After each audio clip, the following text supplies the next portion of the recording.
Salut, coucou les passionnés. Aujourd'hui, on va réaliser un dessert. Et pour cause, on va faire une tarte à la pomme. Ça, c'est le fameux moule dont nous aurons besoin, dont vous aurez également besoin pour réaliser votre tarte à la pomme. C'est une recette très facile et rapide que je vais vous présenter là.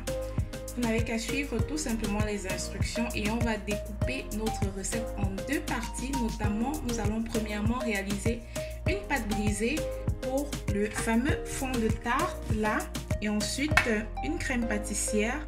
Et pour terminer, nous allons faire le fameux montage de la tarte aux pommes. Stay tuned!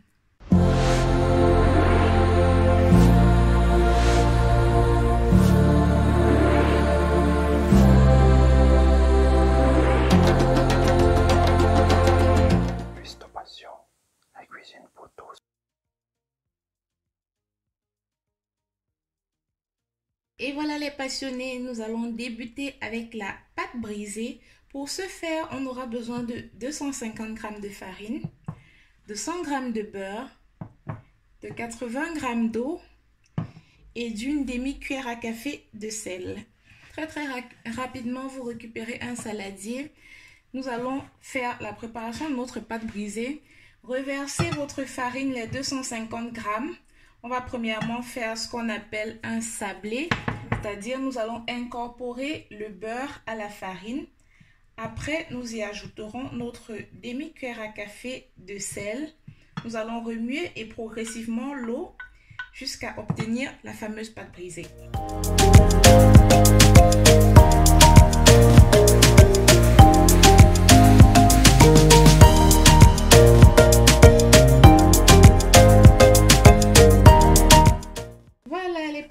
Quand la préparation de notre pâte brisée est terminée, on va la filmer, la mettre au frais pour 30 minutes. Mais ça va passer très vite parce que nous allons faire la deuxième partie de notre recette. Notamment, nous allons réaliser notre crème pâtissière.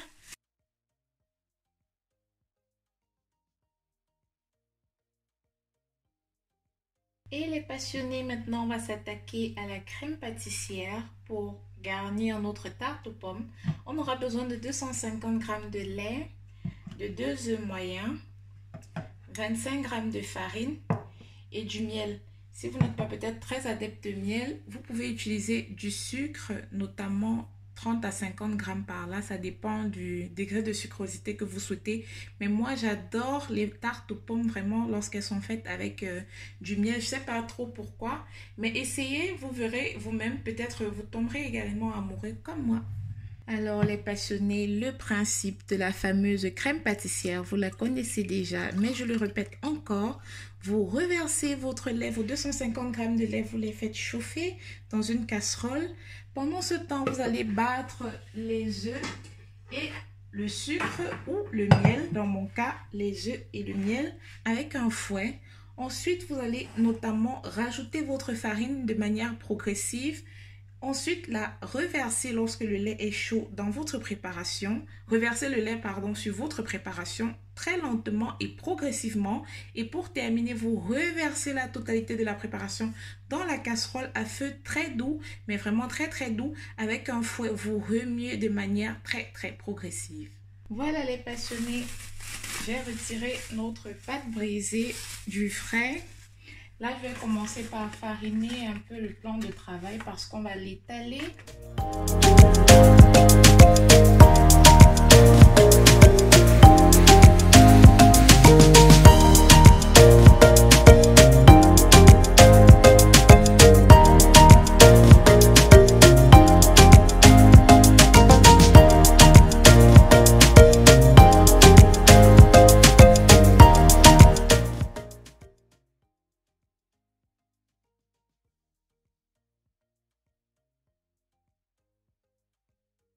Maintenant, j'ai récupéré la suite des ingrédients pour la décoration de notre pâte à tarte. Nous avons notamment ici des pommes. Là, j'ai des pommes rouges. Je ne sais pas si vous arrivez à voir. Je pense que oui. Là, j'ai des pommes rouges et notre crème pâtissière. Et pour la dorure, j'ai mis au micro-ondes un peu de beurre avec du miel qu'on va fondre, on va mélanger pour réaliser notre dorure. Donc, pensez à préchauffer votre four à 170 degrés.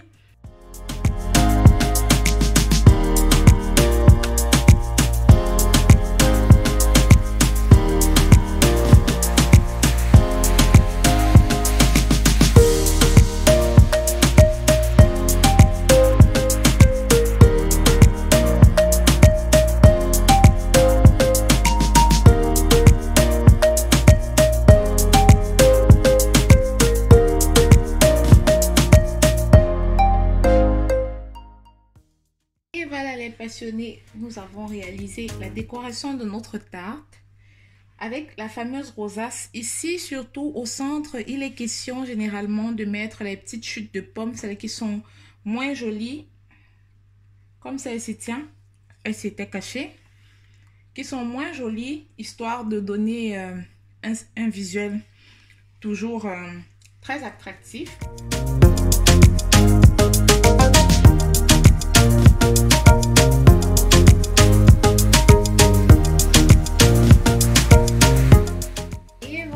Passionnés, nous voilà 45 minutes plus tard. Moi je l'ai laissé 45 minutes en tout.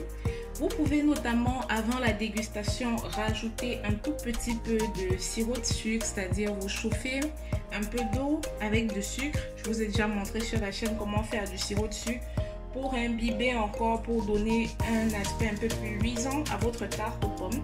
Mais moi je la préfère comme ça et ne vous inquiétez pas, moi je réussis maintenant à la toucher parce que je l'ai tout simplement laissé refroidir. C'est très important, ce n'est pas bien, même pas conseillé du tout de manger des pâtes chaudes. Vous l'avez déjà remarqué plusieurs fois sur la chaîne, je l'ai évoqué. Lorsque vous faites une pâtisserie, c'est toujours mieux de laisser refroidir. Si vous avez même des moulets, etc. Moi par contre là pour le coup je ne change pas de plat, moi j'aime bien le laisser dans ce plat là pour qu'il garde toujours cet aspect. Vous prenez tout simplement un couteau dentelé au moment de le déguster, vous coupez une belle petite part de tarte et vous la dégustez. Pour le coup moi je vais la déguster plus tard parce que j'ai encore des choses à faire en cuisine, mais quant à nous, on va se dire au revoir. N'oubliez pas de vous abonner, de liker, de partager. Surtout, présentez-moi vos recettes de tartes que vous avez refaites sur Instagram pour que je vous repartage. Activez la cloche de notification. On se retrouve pour de nouvelles aventures sur Custo Passion. À très bientôt. Ciao, ciao.